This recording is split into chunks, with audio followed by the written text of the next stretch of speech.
Hi everyone! Today I have audio Pro C20 speaker and I will show you how to manage your volume level in your app and on your speaker. Let's get started. Firstly, we have to open our Audio Pro app.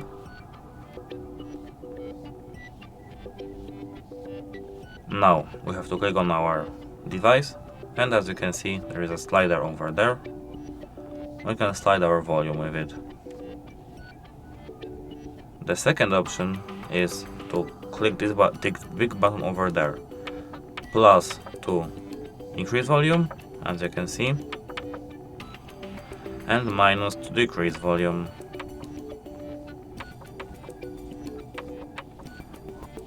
And that's it. Like and subscribe for more these types of videos. Hope it helps. Goodbye.